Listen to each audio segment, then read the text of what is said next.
Hi there, welcome back to She's At It Again. My name is Tanya. Indulge me if you will.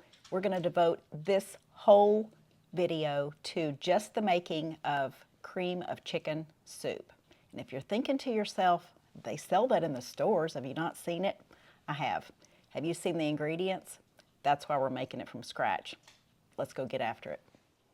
Okay, this is one of my favorite saucepans. Again, it has the markings on the inside for measurements. You can see them on the outside, but more importantly, you can see them on the inside. And this is my bottle of bone broth, chicken bone broth that I made, I don't know, a week or so ago or something. And it's organic chicken, and I'm not letting it go to waste. Now, this by itself would be fine. It'll give you flavor, but we want to intensify that flavor. We want to double the flavor of it. So what I'm going to do is pour 1 cup of broth in there. I'm going to turn this burner on, and we're going to cook this until it reduces down to where it gets down to the 1/2 cup mark. So that is going to double the flavor of this, reduce the volume by 1/2. So we're just going to cook this down. I'll show you what it looks like when it gets to that point. Okay, I want you to see that this has been reduced. This is the 1 cup line right here. That right there is the 1/2 cup, and that's what we're left with. We have chicken stock that is twice as strong as what it was because it's been reduced by 1/2, so the moisture has been evaporated out, and you're left with really strong chicken broth. So that's what you need. Okay, here we go. My plan was to reduce that chicken broth and get right on this. But then I was like, I'm hungry, I think I'll eat lunch. Then I had a phone call, and then I had a delivery come to my house, and I needed to talk to the person that was delivering things. So here I am. My chicken broth is reduced, but it's all cooled off, so the pan is not even hot. But that's fine. I kept an eye on it, and I turned the burner off as soon as it got down to a 1/2 cup. All right, first thing we want to do is we're going to put 3 tablespoons of butter in our saucepan. You are welcome to use an alternative fat in this, such as an olive oil, an avocado oil, or any kind of neutral oil would be fine in this. But again, making better choices, so don't come off with some vegetable oil or something like that. We're trying to make better choices of things we actually need to be putting in our body. All right, to that butter, we're going to let it melt. And I'm going to add 3 tablespoons of plain flour. And when I say plain flour, I'm referring to what I use as plain flour. It's organic flour, but it's not enriched. It's not, it doesn't have anything taken out and then things put back in. That's what enriched is. They take all the good stuff out. They fill it in with stuff that really is not necessary in there at that point. Because they've taken all the good stuff out, they're trying to make up for it. It's kind of like putting beanbag material in your box of whatever you have, thinking you have it full of product, but it's really just a little bit of product and mostly beanbag filling. So anyway, don't get me started on that. So we're going to put 3 tablespoons of flour in this. So 3 butter, 3 flour. And these are level tablespoons, just like that.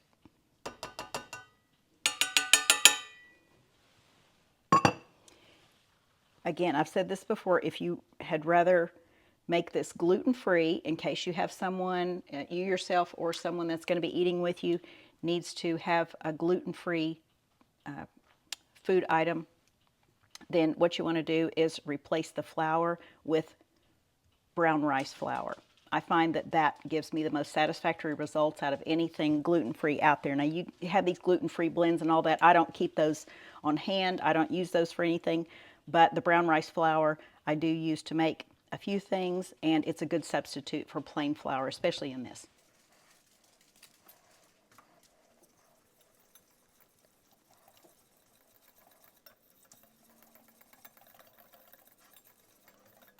If you want to do a lot of chicken broth and reduce it down all at one time, something you might consider doing is putting your chicken stock or chicken bone broth, chicken broth of any kind in a slow cooker, leaving the lid either just cracked open a bit, like putting a spatula or something in there and let the condensation come out, or just leave the lid off altogether.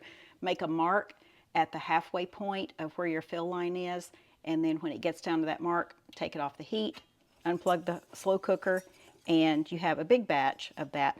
Now you can make this cream of chicken soup to keep on hand. I have never canned any before. I'm sure you probably can. I just hadn't researched that yet to know how to do it. But I know that you can put it in canning jars as long as it doesn't have a neck on the jar. It just has to be a jar that's straight up and down, like a jelly jar or something like that. And keep those in the freezer. Just mark the date on them, what they are, and then you just have to thaw it when you're ready to use it.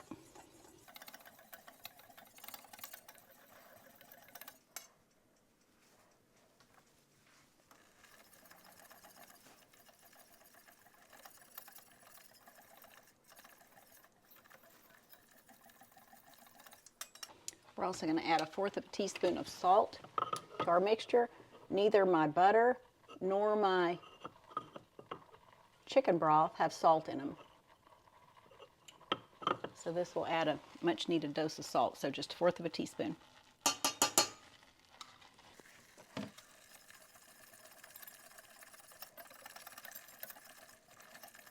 Cook it just until it looks like your flour is kind of toasting or turning a little bit beige. You don't want it burnt, of course, but you want it to have that cooked flavor to it as opposed to raw flour flavor. If you've never had that before and you don't know what I'm talking about, just go with your eyeballs and instead of the taste.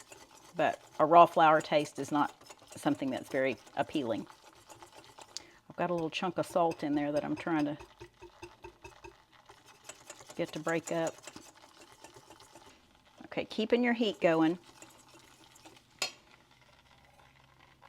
We're going to add in our condensed or reduced chicken broth.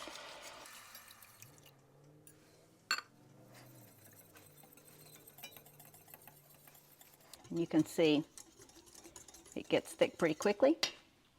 We're also going to add in 1/2 cup of, this is whole milk. So again, your 1 cup of chicken broth has been reduced to 1/2 cup, and then you have 1/2 cup of milk. So 1/2 cup of chicken broth, 1/2 cup of milk.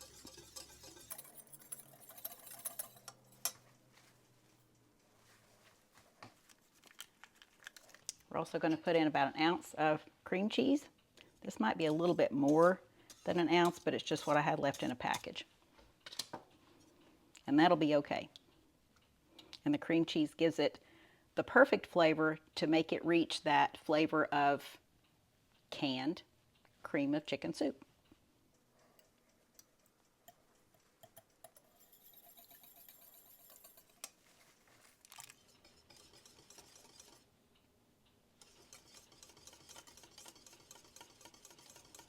This is how you know if it's thick enough. You stir it and it looks thick, but if you can drizzle the mixture back on itself and you can see the imprint of it in there for a few minutes, or not minutes, a few seconds, then it is plenty thick enough. We turn our burner off and it is done. This can be stored in the refrigerator for a few days until you need it for your recipe. Again, you can put it in a canning jar with a straight edge, not shoulders on the jar. It has to be straight up and down to make room for the frozen mixture expanding when it freezes. But if somebody out there wants to attempt to can it, then I'm sure that would be a lot of fun. Get your friends together and have a canning party. Okay, so that is your tutorial for cream of chicken soup. How easy is that? And even though it's taken me, it's taken me about 2 hours. It really doesn't take that long. I had a delivery, I had somebody to talk to, I had a phone call that came in, but it does not normally take that long. So I'm here to tell, I'm just gonna make this statement. If you put canned cream of chicken soup, and you know the brand I'm talking about, and this side by side, and let somebody taste the difference, you're going to be shocked. And when I say shocked, I mean like pleasantly shocked that you have these ingredients on hand more than likely. You don't have to buy the can of it. So better choices, you'll feel better, and you'll feel better about your family eating it too. So there's our little pan of cream of chicken soup right there. And hope you give it a try. The recipe will be in the description. As always, I've done this recipe in other recipes, included it when I made other things, but I've never done a video by itself just for this item. But it's that important. Eventually I'll get one out for cream of mushroom if I haven't done that already, and cream of celery. Those are the three kinds that were real popular back in the 80s when I got turned on to cream of whatever soup. And I was so excited because you could make anything if you just had a can of that. Now you can make anything if you have a pan of this. So anyway, hope you give it a try. We look forward to sharing something again with you real soon. Bye guys.